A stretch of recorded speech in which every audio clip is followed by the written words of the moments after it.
Fans of The Office, get ready for the reunion and interactive Office fan convention at Navy Pier, April 22nd and 23rd. We have Creed Bratton here, who's going to be one of the many guests who's going to be joining the that show. So thank you so much for your time today. Oh, my pleasure, Rudy. Thanks for having me. I mean, this is exciting. It's going to be you, Rainn Wilson, Oscar Nunez, Kate Flannery, David Koechner. I mean, there's so many people. Paul Lieberstein, who played Toby, will his first one as well as Rains, and Brian Baumgartner will be there also. It's the most members we've had at a reunion so far. This is the one. This is amazing. We're so excited for this convention to come to Chicago. Does everyone kind of keep in touch or maybe more so as the convention kind of nears? We talk quite a bit. We talk every few months when something occurs that we'll all get together on the phone or we'll talk. I've talked to Brian on occasion. Of course, Angela and Oscar, live by me, so we get together. I have sushi with Oscar, and we'll see Angela at times at her place and here. I do want to. You just mentioned how you're close to several of the cast members, and you go out to eat. What's it like when other people in the restaurant or people see you walking in and they see not just you, but they get to see multiple cast members hanging out? Is there like a fun reaction? Well, it's kind of scary because they get so overwhelmed they'll cough on their food. We've had emergency people come in and give them hemlocks or whatever they called them. The Heimlich maneuver. Yes, because they're taking oh my God, it's Creed and Oscar. Yeah. Well, we don't want that to happen. Make sure that these are far away. We don't want that to happen. Yeah, exactly. Let's talk a little bit about the character of Creed and how it got started on the show and how much input you got to have as far as maybe some of the crazy things that he was doing in the backgrounds and some of the storylines that he had.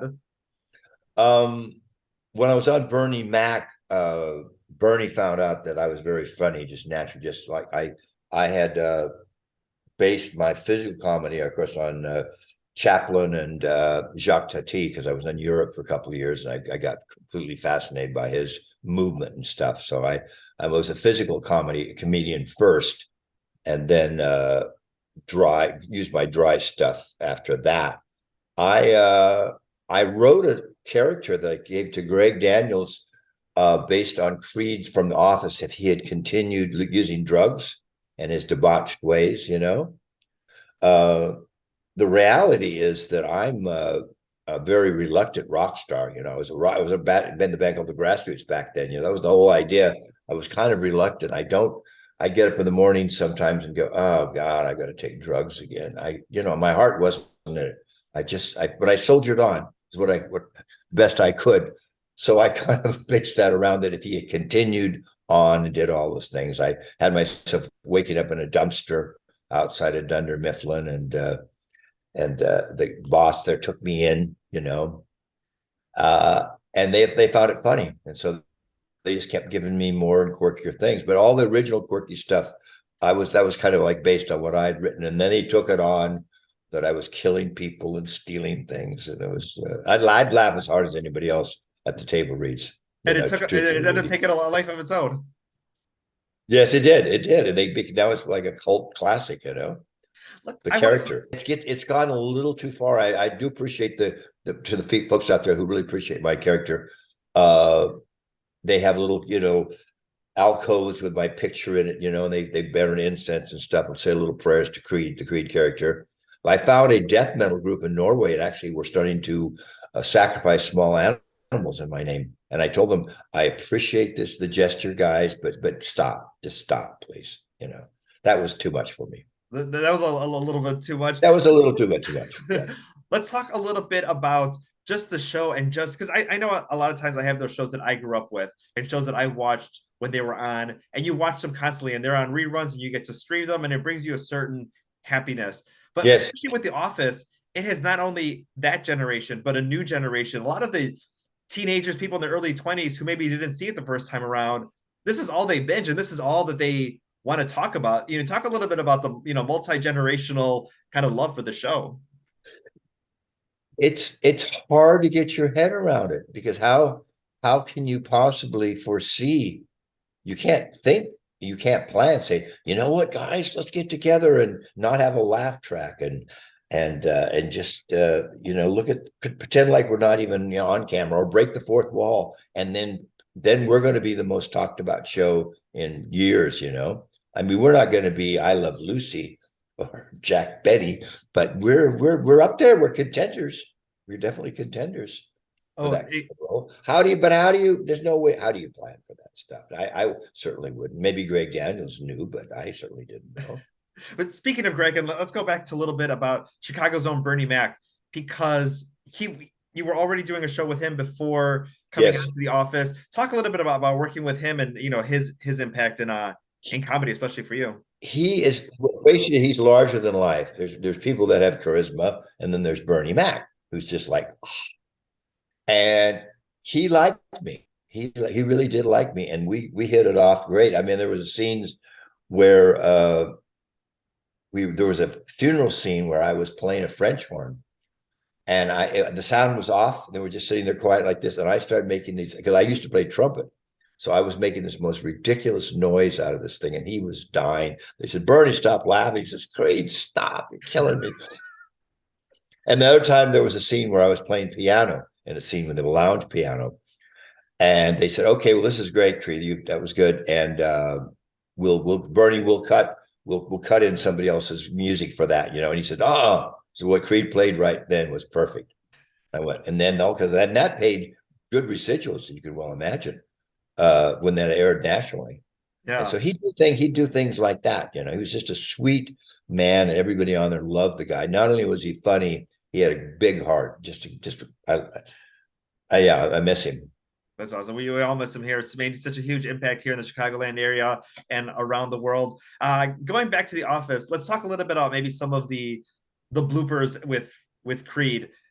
Obviously, some of the most ridiculous things come out of his mouth in the most ridiculous situations, and everybody's a trained actor. But was there ever a point where like you had to stop filming or something? You would say something, and the other cast started breaking out in laughter. We had so many moments. Sometimes it wasn't just Steve. Steve is one of the funniest people on the planet. There was a scene, I don't even know it's on the blooper. We're in the hospital bed with Meredith, and Creed's asking about what drugs she uses and stuff like that. Well, that line was funny, but there was a woman in the other back in the back, and she was just back there talking. There was a scene where Steve was talking to her, and he said, well, what are you in the hospital for? And she went, diabetes. She said, diabetes. Well, we could try to continue the scene, but we couldn't.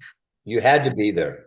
You had to be there. We were just tears, just pounding ourselves. It was one of those moments where it took a long time to get it back together. And when Brian was sitting on Steve's lap during the Christmas party, when Steve walks in the big fat suit, he comes in, our President Mike, God, I had to bite the inside of my tongue. I would just chomp on the inside of my tongue. There would be blood inside my mouth sometimes. I'm just trying to keep it together. Yeah. Just trying to keep it together, not to laugh, because that's what, and I don't know why everyone didn't do, because a lot of people would really break. Oscar and I broke once in a while, but Oscar would never break. Never. He was like, if you got Oscar to break, people would go crazy. Yeah.